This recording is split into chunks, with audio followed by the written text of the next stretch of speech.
Welcome into the Trevor Staub Show, episode number 32. Today we have a great guest. We've got Gannon Buhr. We're going to talk to Gannon all about his season so far, how he got into disc golf in the first place, and what he's got planned for the future. So let's hop right into it. All right, we welcome in our guest for the show this week. We have the 2021 Disc Golf Pro Tour and PDGA Rookie of the Year, Gannon Buhr. Thank you so much for joining the show, Gannon. Yeah, thanks for having me. No problem.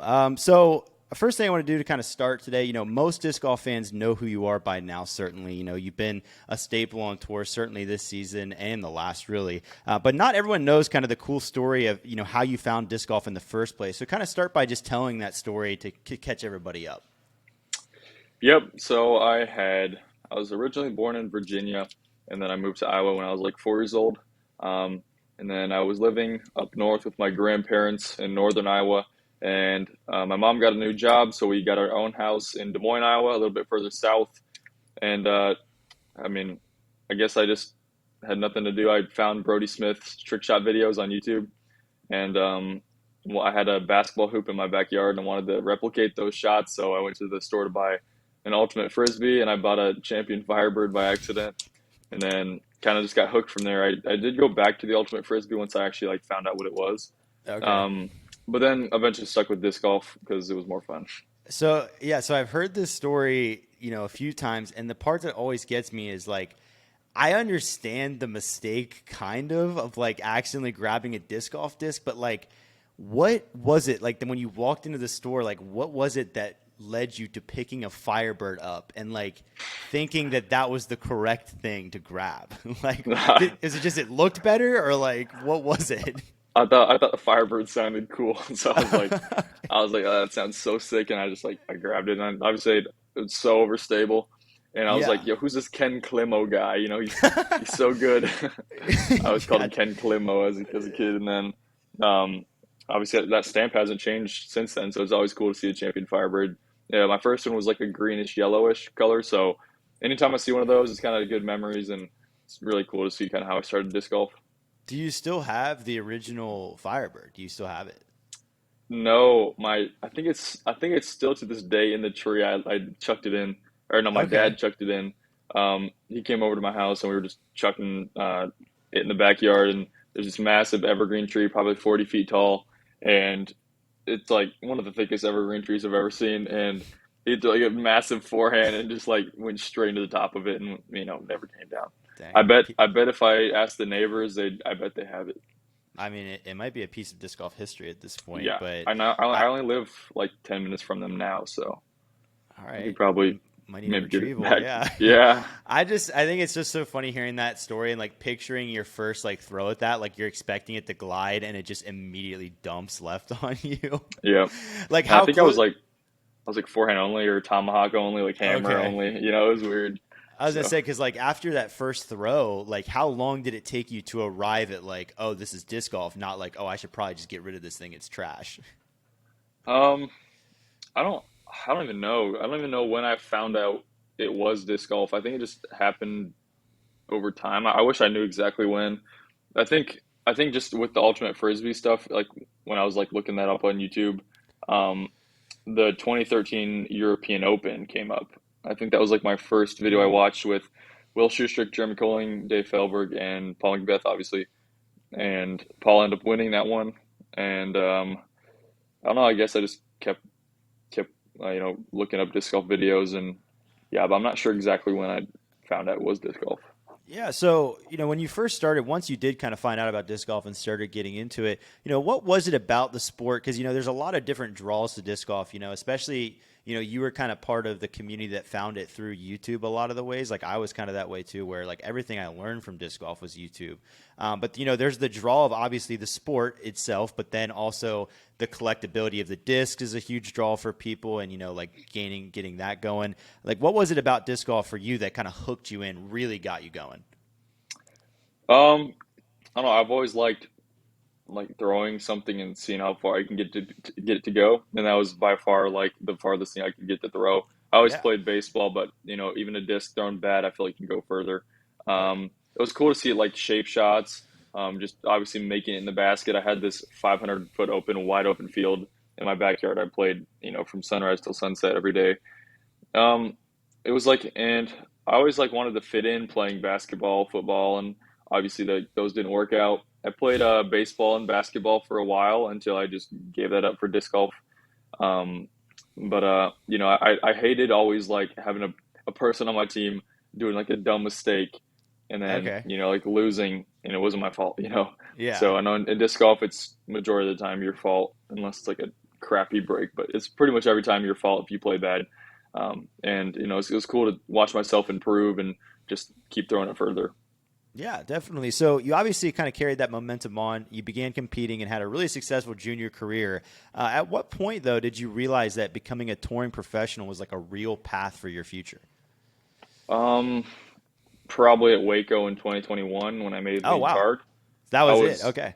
Yeah, that has to be it. I even before that exact day, I thought I had no chance to be. I always Oh, wow. dreamed of it, but I didn't think I had a chance. I never thought hitting 1,000 would be possible. Yeah. And obviously, I've blown that out of the water, and I have the record for youngest player ever to hit 1,000 rating, so that's pretty cool. Yeah. Um, but yeah, I made lead card, and I got 11th place overall, so pretty good. I think I only missed top five by 2 strokes. So, I mean, mainly like I think I beat Paul round one, which was like, dang, that's pretty sick to beat Paul, Right. even just in one round of disc golf. And I think he only beat me by a stroke, which was kind of crazy. So, um, and then my dad was like, dang, Paul Macbeth, you almost beat him, and I was like, I can't believe it. So, I went out through the rest of that year touring for a couple events, and kept doing pretty good. Had a chance to make the finals at Pro Tour finals, and uh, only lost the preserve by like 3 strokes in 2021. Yeah. So I think just all those moments kind of led up to that, and then obviously like Vegas this year was a huge one. Hmm. And then I've been consistent the whole year so far. Yeah. So even though you kind of really got your start in 2021, your plan was to start touring a little bit in 2020, but you had a serious injury that derailed that. Talk about how that injury happened in the first place, and then what it was like recovering and getting your career back on track. Yeah, that was like probably the darkest time in my life. Yeah. I was riding a skateboard or a longboard. It was an electric one, so you can control like the speed and you can brake it if you need to. Yeah. I was going around a corner, and it was kind of the longboard is kind of tight, so it wouldn't turn that fast. It kind of turned slow. I was turning right. I ride with my feet pointing left and was leaning backwards. I wasn't turning fast enough. I was going to slam into the curb, so I jumped off of it to run it out or whatever. And the second my left foot hit the ground, my knee just like caved in and just popped. And then within a minute, it was like the size of a grapefruit. And I Oh, obviously it hurt so bad, and I couldn't yeah. walk. And um, it got misdiagnosed for an ACL tear, Mhm. and so I was like, "Dang, this sucks." 9 months out, that's Yeah. gonna be terrible with no forehands for probably over a year. Um, and then we got an MRI, had some hope, and turns out it was an avulsion fracture, which is where the the two bones is connected to. It breaks off one of the pieces of the bone with it. So the ACL was completely intact. They drilled a hole all the way through my tibia up into my Mhm. knee joint. Um, Took a suture all the way down to the top of the ACL, down to the bottom multiple times, and got that bone back in place. And it was a little different than rehab wise from an ACL tear because I wasn't allowed to bend my knee for 2 months. So that was Oh, really tough. wow. Wow. So two months I couldn't bend my knee, which was, I mean, you can imagine how frustrating that would be. Yeah. Oh my Obviously goodness. it hurts, but like from the surgery or whatever. Um, but just not being able to bend your leg and have that straight for that long is just like I'm a fidgety person too, so it was torture. It also resulted in 2 months of terrible sleep because I had to have a straight leg and I had to have it elevated on Oh a wow. pillow, so that was terrible. Um, I think I lost a little bit of weight, and I was already obviously still am super skinny. Yeah. Um, it was crazy, and then I was gonna go play the Preserve that year. That was like the first year they had the Preserve DDO, and it was sad just knowing it was over and I couldn't play Right. for a while. So the doctor said 4 months recovery time to just get back to playing. Like obviously not a full level. I think Hmm. I think just this year I reached my full level potential, I guess. Yeah. Um, it's still like a little bit weak. There's no pain. I never had pain after a couple of months of the surgery, so that's nice. But I'd like to get a little bit stronger. Yeah. But yeah. it was super slow. I almost quit disc golf actually Yeah. when I'd fully recovered. Well, fully recovered to where it was safe to throw again. Right. And even then, I was throwing forehands off of my right foot only, like one-footed Hmm. forehands because I couldn't plant my left foot. Um, I almost quit because it was so frustrating. I knew what to do, but my body couldn't do it. I was throwing Yeah. into my net, and I was just like taking videos for hours. It looks terrible, and it was so bad. My putting was better than ever because that's all I did. That's all I could do was Yeah. just putt, putt, putt, putt. Um, and eventually just was like, yeah, you got to grind this out. You'll get better. Just give it a couple years, and obviously, I made it to where I am now. Yeah, no, and I think that's such a unique situation. Being as young as you were, a lot of guys get to that point where they feel like their body is failing them when they get older in their career, and their body is just starting to kind of wear down. But, being somebody who is so young and just kind of getting started and having that feeling, I'm sure is very tough. And knowing that you may not be able to play at 100% again was certainly a battle. So you were able to play, one pro tour at the end of that year, but your pro career really got underway in 2021. What was like the excitement level for you, knowing that you were finally going to have the chance to live out that dream that you were looking to start a year earlier? Yeah, it felt nice. Like all my work paid off in the off season, like rehab wise and just my game overall. I worked on Hmm. my form a bunch because that was the main issue. Um, And yeah, my dream was to get on Jomas Pro eventually, and I once again didn't think that would ever happen. And I found out pretty quickly that even like when I made lead card at round one at Waco, my first round it felt like I did nothing incredible. I just threw stock shot after stock shot and made a couple putts. That's pretty much it. Yeah, Um, right. I just threw pretty well, threw consistently, and that led me to making the lead card, obviously, and kind of sparking that fire, knowing that I can compete. Yeah, definitely. So, during that first season, you ended up playing really solid. You earned two top fives, and you only finished outside of the top 30 twice. This obviously led to you winning that Rookie of the Year award. Looking back on the season, once you were done with it, were you satisfying, knowing that you had such a great rookie campaign, or were you looking for a lot more after some of those early good finishes, thinking, I could have had even more out of that season? Um, a little bit. I didn't actually realize I didn't like play too many events. I didn't play like any of the West Coast events, so there's already Yeah. four less events. Um, um, yeah, I guess I was happy with how I played, but I had a lot of close calls. The biggest one I was sad about was the Pro Tour Finals. Um, Yeah. I was in the for I had to play the first round. Started bogey bogey, and you can't do that at Hornets Nest, and Yeah. worked my way up to qualifying for the quarterfinal round, shredded the quarterfinal round, and made it to the semifinal round where I was basically leading it the entire round with Drew Gibson out of Hamas. Yep. I was 7 under through like 15 holes. I had just thrown a couple sick shots, sick birdie putts too, um, and then we get to the gauntlet hole, super tight, like tiny gap. Got like one of the worst kicks you can possibly get in that hole. Not like it was an insanely bad kick; it just kicked to the worst position where I had nothing. I tried to go forehand roller and then chain out in the putt, and then the next hole, same thing, missed my line by like 2 or 3 feet, kicked and then into nothing, and I went bogey, bogey, and then ended up losing by one to making it to the finals. And I felt like I would have had a decent chance to win that one if I could just throw another 7 down or something. Yeah. But overall, I was decently happy with my season. It gave me something to build off of. Certainly. Yeah. And, so going into this season, obviously last season you kind of come in, you're a bit of an unknown. But after the season, winning Rookie of the Year has certainly added to it.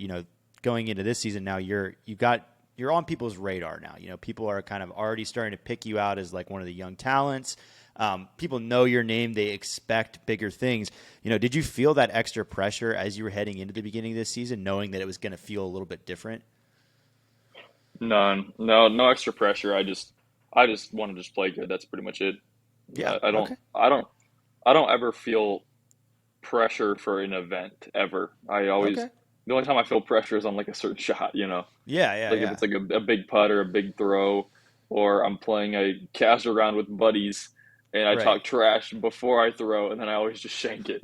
Yeah. Um, so, but no pressure.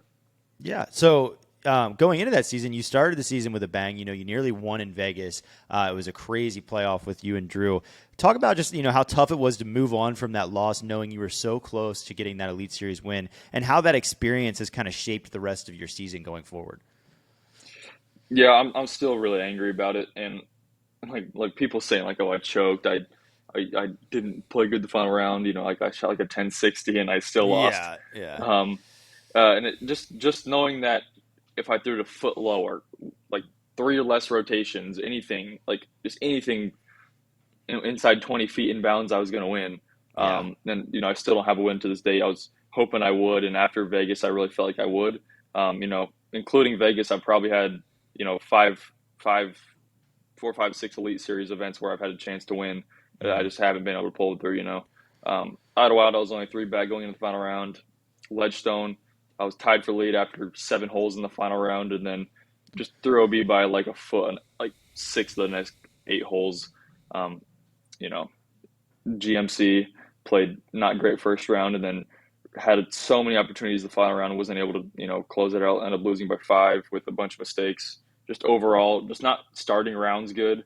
That's been my issue this year: is starting a tournament hot. If I start hot, I usually finish hot. So, um, Okay. and so many times it's happened this year where I've played like kind of meh, still like 10-30 rated rounds, but not what I'm looking for. The first couple rounds, and I go and shoot like a 12 down, like the final round to get me back into like that top 10, top 5 spot. But I kind of felt like I didn't get much time, like screen time, because I always played bad at the beginning and then threw good late. And I want Hmm. to be in the mix. I don't want to have to like battle my way back for a top 5. I'd rather, had a chance to win and then I just played like crap the last 2 holes and then still got top 5. I want to be in the mix. Yeah, no, certainly. Yeah, that's one thing I was wondering is, you've been very consistent this year. I would say that you are probably in company of 4 or 5 players who week in and week out have had a lot of chances to win tournaments, but you've just been the one that haven't just quite been able to break through. So you're mentioning you think it's just kind of the slow starts to the tournaments. Is there anything that you can attribute directly to that, like why you have those slow starts, or is it just kind of just the way things have been shaping out this year? It's just the way things go. I've had a couple of tournaments. I probably had like 5 tournaments on the Pro Tour this year, or 5 rounds where I just started super hot. Like at Ledgestone this year, round one, Hmm. I had a two-stroke lead and I missed like the two easiest holes on the course. Shot Yeah. like a 1085 rated around at Eureka. Um, Bogey free, just played consistent, made my putts. So that felt good, and obviously, I'd survived Northwoods, went like 7 under on the 2 rounds at Northwoods, and you know, competed up until then.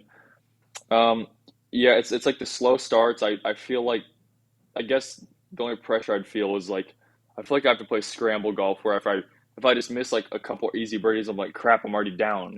Yeah. And I need to not think that way. I need to think about the hole that's in front of me and just limiting damage if I do make a mistake. Um, just just really focusing on the first couple holes of a round because usually when I start a round good, I finish the round good because I play smarter, focus, you know, take my take my time and just really, I don't know.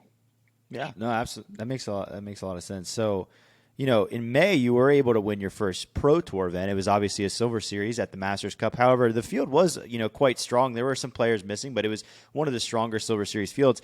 Was there kind of like some relief winning that event? Did it kind of even things up with Vegas at all, or are you kind of in the mindset of like Silver Series doesn't count, on to the next thing?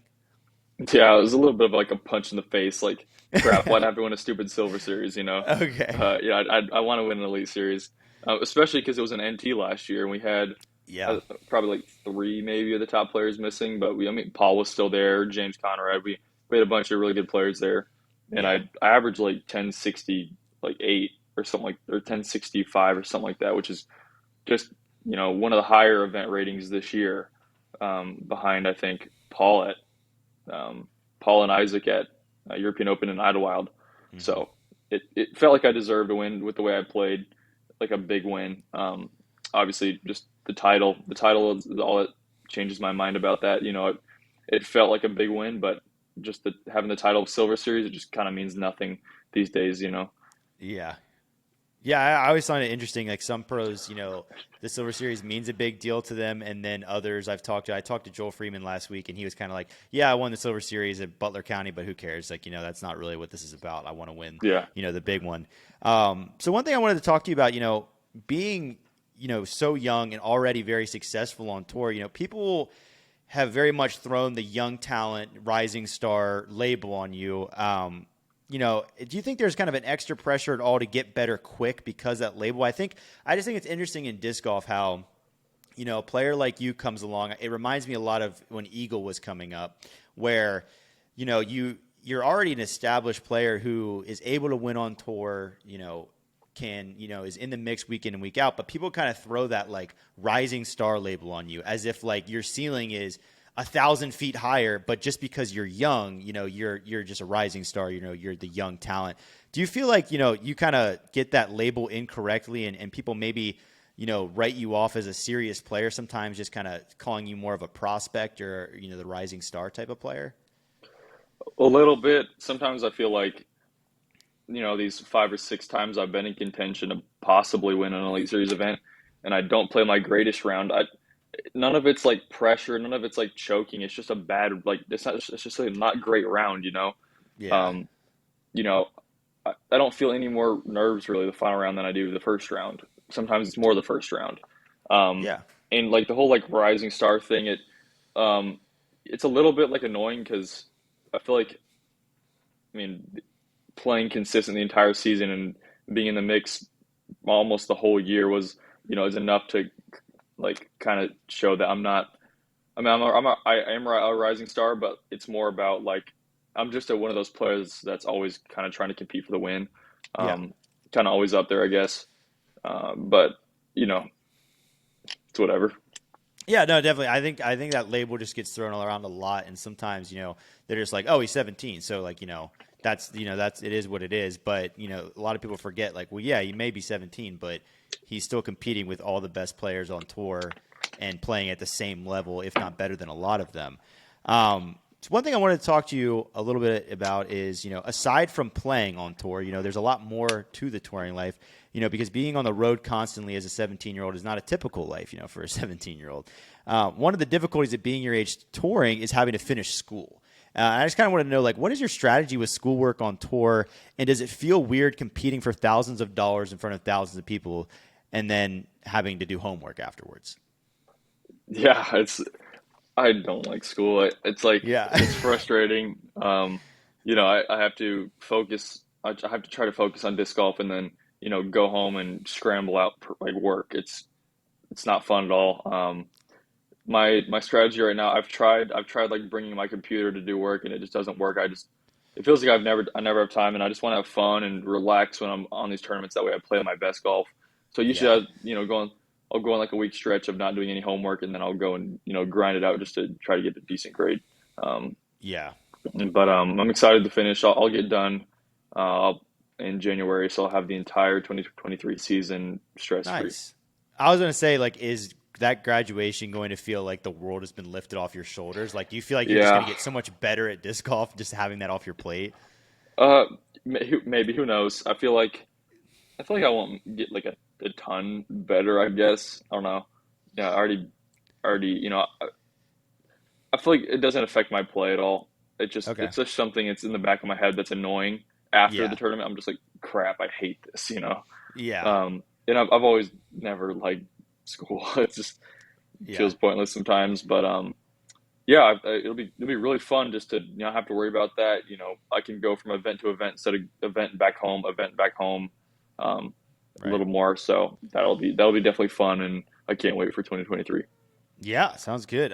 So a better part of the touring life, other than the school, is the friends that you're able to tour with. Obviously, you've been kind of sharing the tour experience with your fellow teammates, Alden, Gavin, Isaac, and Ezra, which are seen a lot in Alden's vlogs, which has kind of been a new sneak peek for people into that. How important do you feel it is, to have a solid community of friends that you can do tour with out there? That's huge, and sometimes that's like the main reason I look forward to going to an event is just to be with friends. It's awesome. Um, Definitely miss being with friends if I'm at home. It kind of feels like I'm left out, I guess. But I can't imagine what it would be like to like not have someone to look forward to seeing on tour. I feel like that'd Yeah. just be boring. Going back to your wherever you're staying, your van, your hotel alone, um, and then just having to focus on only disc golf. That just seems like torture.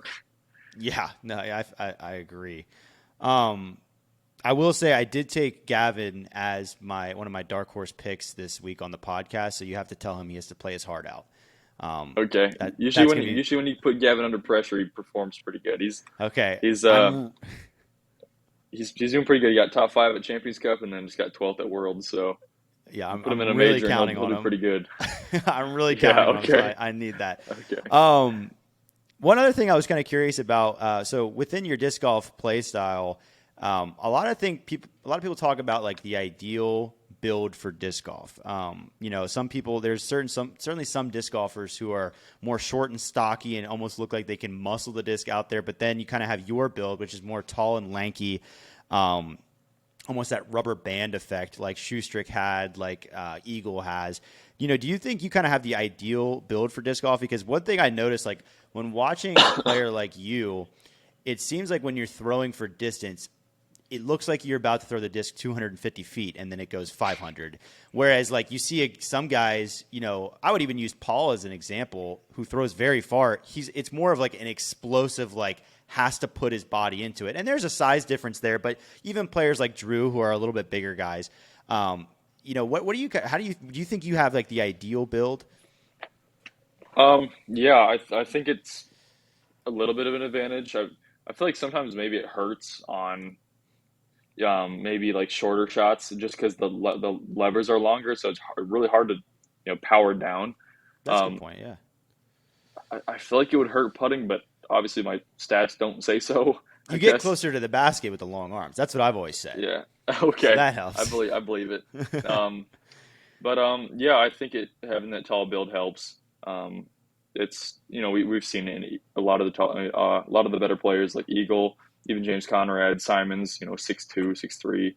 So a lot of the players are around that height, I feel like, and um, I'm not really going to grow anymore. I just want to get a little more meat on my bones. That way I can, obviously Yeah. prevent injury, maybe get a little more distance, and kind of like you said, it looks like I'll throw it like, I'm about to throw it 200 feet.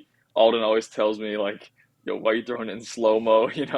Yeah, Because that's it what it looks looks like I'm like. like It's looks like I'm barely trying. Like in my head, yeah. I'm for me, I definitely like try to throw far, I guess, but it's more Yeah. about hitting the timing. So Hmm. there's a little bit of a difference. If I like really tried to rip one, I bet I could make it look like I threw hard. But it's more about hitting your angle, your spin, and letting the disc do the work. Yeah, no, I completely agree. I think timing is like the most overlooked thing with disc golf form because I Yeah. think it's all the difference. Getting that almost that rubber band snap in that throw. How tall are you exactly? Because I see people arguing about it online, and I want to hmm hear it straight from you. How tall? Don't I'm lie. 6'5". 6'5". I believe that because people saw you standing next to. I saw this whole Reddit thread where people were asking like, "How tall is Gannon Buhr?" And then people were like posting the screenshots from you with Big Germ and AB in the practice round, and that's kind of what they're going off of. So, all Yeah. right, 6'5" confirmed. I like that. Okay. All right. So the last thing I want to do, I like to get power rankings on this show. I like to kind of theme it to who I'm interviewing, and I thought an interesting one would be for you. It's kind of related to your sponsor, Prodigy Disc, because I used to throw Prodigy back in college. I had a little sponsorship from them, to where I understand the Prodigy disc golf culture. The certain Prodigy discs that are very sought after in the Prodigy world. Your Bowling Green D3s, if you will, stuff like Yep. that. So I want to get your power rankings of your top three hard to find but like incredible Prodigy discs. The Bowling Green E3 Okay, for sure. yeah. This is like this is like one of I've only seen three white ones with team stamps on them, and I have every single one of them. So Okay. um, I got one with this orange stamp, a camo stamp, and then a flag stamp, which is kind of cool. Um, I feel like definitely the any of our test discs, like the Test M2, is something I throw a lot. Anytime you see me throw a straight white mid range, that's what it is. Okay. They hold up really well. The plastic, it's made in this like weird plastic that never really got released. It's kind of like a 400G, like a star plastic type mix Okay. that has like it almost feels like base plastic, but it's like the Oh, most durable plastic we've ever made. So it's really weird. oh, interesting. It feels like base, but it's like extremely durable. So that's kind of cool. Um, and then probably just the X1, any X1 Yeah. really. Specifically the gray ones that, me and Kevin throw them. Anytime you see us, force something over, a lot of forehand Annie, flex out, rip over a backhand. That's going to be one of the gray X1s. Those got those were never released back in the day when they were made, probably around 2014, and then in 2020 Yeah. they just released them with a cool stamp on them, and they only made like I think there's only like 100 made or something like that. So those are hard to find. Okay. But yeah, probably the Bowling Green D3. Those are just, I mean, a D3 is supposed to be, somewhat understable, especially for like my Yeah. power. But these ones are just my meat hook. I mean, these are my consistent flyers. The parting line's a lot higher, so they're more overstable. They feel amazing, and I feel like I can always throw consistent line. They have a weird thing where like wind doesn't affect them in a way. I feel like they fly the same in a headwind and a tailwind, whatever wind. They just power through it really nice. So Yeah. um, yeah, it's good to have that, and have friends that maybe can hook me up with one if I need one. Or most of the Gotcha. time it's me hooking people up because I have like a lot of prodigy. Yeah. No, I I've feel like I always feel like heard. 90% of our players have a disc from me in their bag. Okay.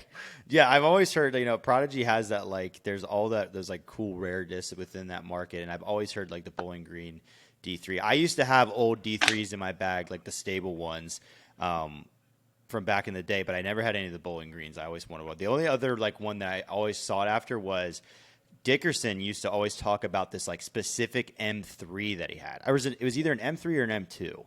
You might know what I'm Was it talking about. red? Yes, that Yeah. one. That I was the I had like five of those. I actually don't okay. like them. They're Oh, not oh, they're not my cup of tea. I've pretty much never liked the M3. oh, It's okay. it's basically a buzz. I just think the M2 holds a little more power, and especially because I Mhm. throw flex lines a lot. Yeah, Like I'm a, pretty much every. I mean, if I can throw a flex line, I'll 100% do that. In the M2, if I throw it on a baby flex, it'll get to flat, and if I throw it flat, it'll barely hyzer. But yeah. the M3, I feel like gets like a little bit of a flip, and I just not a fan of that. That's But interesting. yeah, Yeah, good disc for sure. that's interesting. You say that about liking to throw flat or flex lines as much as possible because Hunter and I were just talking this morning about how many there's not a ton of players out there anymore that really prefer to throw flex lines. Like a lot of them love to go hyzer flip, but I guess you are really still one of the few out there that will look for that line. Yeah, I don't know why it happened, honestly. Like, I've always been a hyzer flip thrower. Um, I guess with it just being so windy, I've always just thrown beefy stuff, and you Yeah, know, it's it's so if it's way easier for me to hit a gap on a flex line because yeah, yeah. it's so in like it feels like a cheat code. I can't imagine throwing through a gap on a hyzer flip. It feels impossible. I'm I literally the same way. I like Yeah. aiming at the left tree and turning it off of You aim it. at the left tree on Anheuser and Yeah, just rip it, and then know it's going to break in front yeah. I'm every the time. same exact way. I And I, I totally get it. it has the consistent finish. That's another thing. A lot of holes at Brewster Ridge. You aim at the left tree on Annie, let it with something really overstable, let it fight out, and you're. I love how a flex other than a hyzer flip always gets to the ground. It always finishes, unless Hmm. you turn it like way too much. So it's that's a big issue with a lot of pros on tour and a lot of just disc golf players in general is being tentative on like, oh, how much power do I put behind it? On a flex Yeah, line, you can just rip it over. And I think a big reason I've been consistent and I've gotten as good as I have is just playing, having the knowledge of disc golf and knowing like that percentage wise, I feel like that's a more high percentage shot is just because it allows you to trust it. It allows you to, especially if you're comfortable with it, hit your line and it's consistent wind, even if it's, sorry. I think Gavin's trying to break in the hotel no, room right now. he can come in and I can tell him face to face what he needs to do for me this week. Oh, it's Isaac. Oh, okay, I don't need to talk to Isaac. Isaac just ruined the interview. Okay, yeah. Sorry about that, but yeah, No, you're good. You're I good. prefer throwing flex lines. Yeah, no, I totally get it, and I'm going to use this segment as evidence to tell Hunter that flex lines are superior. So that was really important for our Please. relationship. All right, well, hey, it was great talking to you. Wish you the best of luck at MVP. Any predictions? Is it an easy win? What is this going to be the win finally? I hope so. I I I feel like I have like one of the worst tea times possible with the Oh, rain tomorrow. what time I is mean, it? Is it I basically 11 o'clock I tee off, and that's like okay? when it's supposed to be raining the hardest. So it's Oh gosh. and it looks like it's going to end around like 4 o'clock, 3 o'clock. So those later tee, I was hoping I was going to be on like a live card or something or Hmm. Jomez. That way I could get a couple of the last holes with no rain. But looks like I mean I'm in the same boat as everyone else as well, unless the people that tee off late. But it'll be a rough round one for sure. Just got to survive. I think a 5 down will be just fine. I Yeah. was looking at scores last year. If you shot 6 down, you made the lead card. In practice, yesterday I shot 6 down, and then today I shot 4 down with a quad bogey. So Okay. you know, Nice. All right. Well, yeah, I saw. Yeah, I saw some people in the press conference earlier saying that like mid 20s would probably win it for the tournament if you got the mid yeah, I 20s. think like 28 would win. Okay. It's there's a lot of bonus birdies here, so I've been playing them pretty well. I feel like I've definitely got more comfortable with the course. In it fits my game somewhat. Yeah. I like that there's definitely gap shots, but there's also kind of room to unleash a couple shots. So it's a good mix. Just got to hope for some good shots and some good breaks. That's all. Cool. Yeah. All right. Well, we're wishing you the best of luck out there, and I'll certainly be rooting for you. But thanks a lot for joining the show, Gannon. It was good. It was good hearing from you. Yeah, thanks for having me again. All right, and thanks once again to Gannon for joining the show. It was great hearing from him. He's got a very bright future, certainly, and wish him the best going forward. So next Thursday, we're going to have another great guest. Make sure you're right back here to take a listen.